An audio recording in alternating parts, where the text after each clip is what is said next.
हाँ जी, मियाँ तैयब स्केरा साहब ने एक नवा जुगाड़ लाया है जिंदे जरिए अपने ट्रैक्टर तेन का खर्चा बिल्कुल घट हो गया। तकरीबन घंटे का आधा लीटर साड़ रहे। ये सिर्फ आ वेटा की वजह नाल इहदा फर्क पिया है।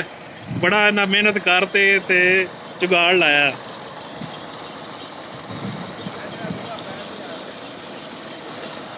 दूसरा इनकी फिटिंग ये जी की है, बस लिंका च पा के ट्रैक्टर नूं ते तुसीं बोर ते लै जाना है। 2 काबले कसने ने सिर्फ, ते काम रेडी होंदा जी।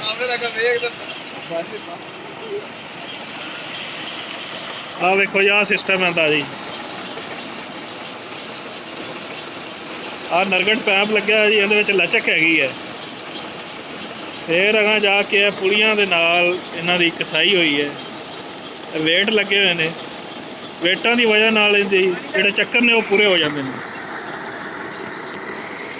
वेखो बिल्कुल मट्ठी रेस च खड़ा ट्रैक्टर नूं बिल्कुल पता ही कोई नहीं, बिल्कुल लो रेस पे है।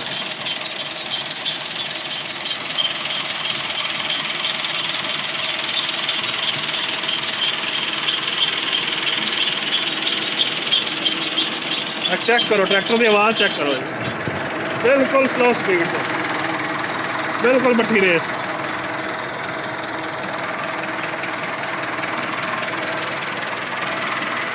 पानी का प्रेशर वेखो जी, फुल हर तो पानी दे रहा। मियाँ तैयब स्केरा साहब बैठे ने, इंजॉय कर रहे हैं।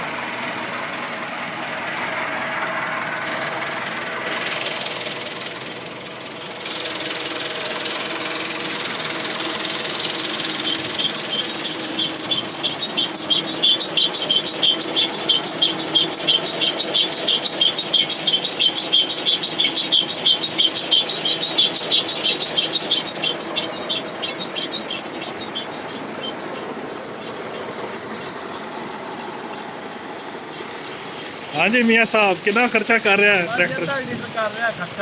पहला कितना करता सी? पहला 2 लीटर। बड़ा फर्क पै गया जी। बड़ा फर्क पै गया।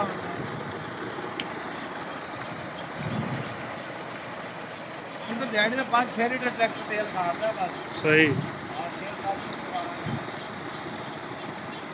10-12 किले कट जाता दिहाड़ी दे।